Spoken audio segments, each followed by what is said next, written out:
Hello and welcome to another Tabletop Games blog Saturday review. The task in hand wasn't going to be simple, but the rewards were huge. You could become ruler of Naqala if you were able to influence the people of the land to help you reach your goal. You were hoping to get the help of the djinns, but they would only listen to you if the people were on your side. It seemed impossible, but you knew that you could talk to each group individually, and over time you would eventually have the help of all of the 5 tribes by Days of Wonder.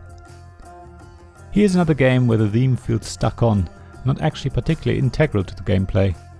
What you're really doing is playing a kind of Naqala, but instead of going in a circle you move the differently coloured pieces around a randomly created board.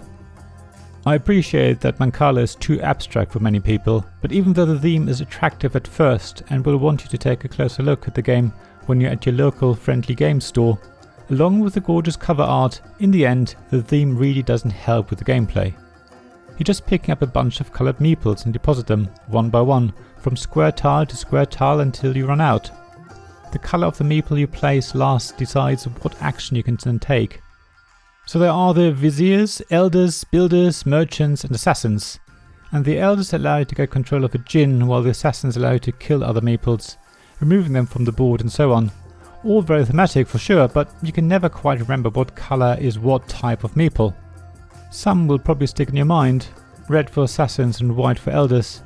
Yet when you play the game, you probably will always just say that you've got some red meeples and want to kill a white meeple that one of your opponents has. The djinns are also just a way of giving you special actions you can carry out, which doesn't feel very magical at all. At the end of the day, this is a game all about area control and planning ahead. And it's a lot of fun and will make you think quite a bit. You do have to think about which group of meeples you pick up and how you deposit them around the board, so that you don't give the other players an advantage while still giving you a few options on your next turn. It's sometimes quite tricky to work out what you want to do, especially during the first few games, but when you have found the solution it feels actually really great. There's also a set collection element to it, which I don't think was necessary, but does add a bit more variety and another opportunity to make points and possibly take the win. The game offers a lot of strategic thinking, but also has a lot of tactics involved. It will really suit people who like these sort of thinky, abstract games. It's a puzzle that will really challenge your brain. However, I'd still think it's a family game mainly because of the theme, be it for slightly older kids. There's plenty of replayability in 5 tribes. The board is randomly assembled from a set of square tiles, and there are 22 djinn cards to keep you busy. There are also 54 resource cards to give you plenty of variety for the set collection part.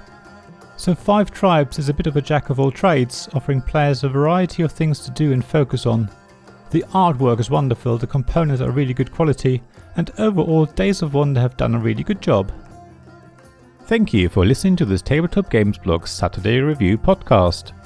Please check the description below for links mentioned in this episode, as well as to the written version of this article on the blog. If you enjoyed this episode, please subscribe, give us some stars or leave a review. Please also tell your friends about me, and if you want to offer financial support, check out my Patreon and Ko-fi pages, links to which you'll find in the blog at tabletopgamesblog.com. So thank you again for listening, and I hope to see you again soon. This podcast was made possible by the generous help of my Patreon supporters: Royal Patron Sean Newman, Castle Guard David Miller, Dice Masters Alex Bardi, Paul Grogan and James Naylor, and Shining Lights Robin Kay, Sarah Reed, Tim Vernick and We're Not Wizards.